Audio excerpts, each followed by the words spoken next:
trying to get there. We've been working hard. These bargaining committee, these guys have been busting their asses for a long time.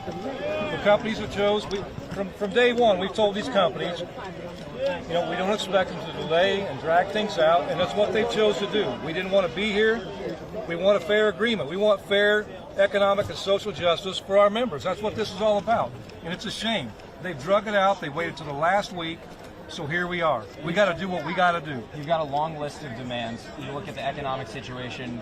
This industry is trying to move to an electric future. You've got competitors for these big three automakers paying a lot less in some cases for labor than these companies. How can you expect to actually get everything you're asking? Shame on those competitors, number one. All this is the companies are trying to drive a race to the bottom, and we're better than that. America's better than that. You talk about the raises that in your presentation the other night, you talked about the raises that are currently on the table from the big three. They've made some concessions. You've said they're not enough, but they have made some concessions. Have you put out any olive branches so far? We gave counteroffers. And that's the first misconception that some of the corporate CEOs have been putting out, saying we haven't countered. We've countered. We've had very constructive conversations. We made counteroffers again tonight. It's their fault. It's a shame that they waited to the last week to start meeting with us. What do you say to Americans all over the country who might hear a roughly 20% pay raise sounds pretty good? Well, you know what sounds good to me? There's a serious double standard in this country right now. There's a billionaire class and there's the rest of us. We're all expected to sit back and take the scraps and live paycheck to paycheck and scrape to get by. We're second-class citizens. And the sad reality is, when corporations fail, we pay the price. Our workers pay the price. We made all the sacrifice in the economic, in the Great Recession. And the sad reality is they've had a decade of record profits. When they're profitable, it's all theirs. They want to keep it all. And the sad reality is, they've made $250 billion, the big three have, in the last decade. $21 billion in profits in the first 6 months of this year. Why these three? The price of cars have went up 30% in the last 4 years. CEO pay went up 40%. Nobody cried a river. Nobody put fear out then saying what it'll do to the economy. But by God, when workers ask for their fair share, it's the end of the world. It's got to stop. We're better than that, America. Why these three plants? We've got to start somewhere. Well, and it's all about strategy. So you know what? Now, I'm not going to get into our strategies, but you know what? We got a lot of smart people. We got a lot in our IAB that work hard. This bargaining committee, all these bargaining members. And we have a strategy we've mapped out, and we got a playbook we're going to play by. This is up to the companies. If they come to the pump and they take care of their workers, we'll be back to work. But if they don't, we'll keep amping it up. What did President Biden tell you on Thursday? I don't really want to get into politics right now. So this is about our workers. What do you need from the White House? Are they doing enough? Again, I don't want to talk about politics. This is about our members tonight. This is about us doing what we got to do to take care of the working class. This isn't just about the UAW. This is about working people everywhere in this country. No matter what you do for a living, you deserve your fair share of equity. Ford CEO is saying that there's a potential for layoffs at plants that are not striking, depending on what happens in the next several hours. How can you protect all of those workers if they're not going to be getting strike pay? We're going to take care of our members. No one's going to be left behind, but at the end of the day, you're going to spread the strike we've got to do what we've got to do to take care of our members. We've got to do what we got to do to get our share of economic and social justice in this country. Does strike pay go to people who are not striking? That'll all be worked out. That'll all be determined by our Secretary of Treasury. Yes. Okay. How long are you willing to go? As long as we have to. One day more than these companies want to hold out. It don't matter to us. We're going to be out here until we get our share of economic justice, and it doesn't matter how long it takes. That's up to the companies. They need to come to the table and get real about taking care of their members that they call family.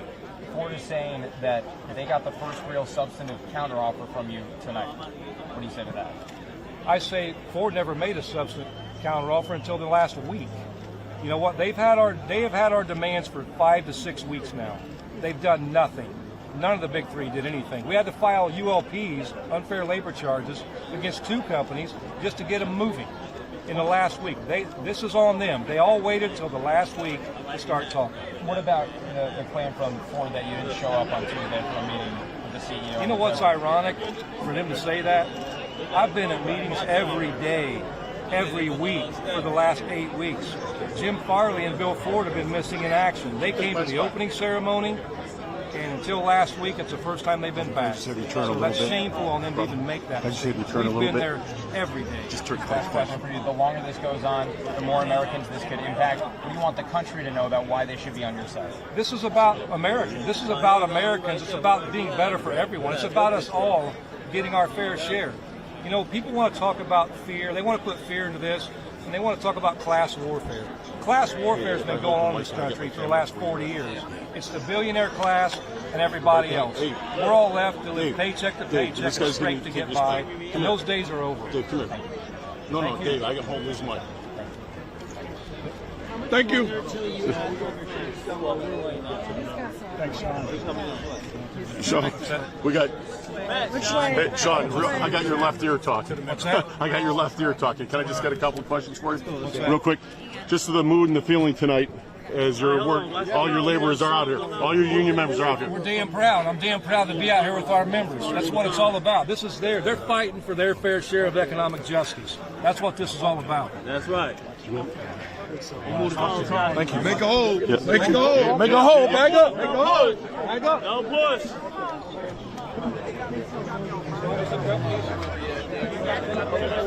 They decide to take care of their workers.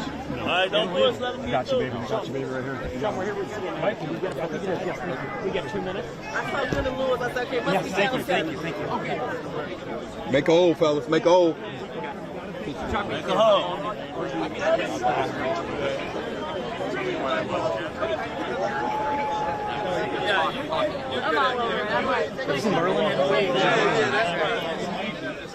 You know what? The proof is working. You know what? They haven't been there. They haven't taken care of their workers.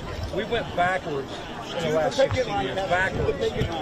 While the CEOs gave themselves 40% pay increases in the last 4 years alone. Profits have been through the roof.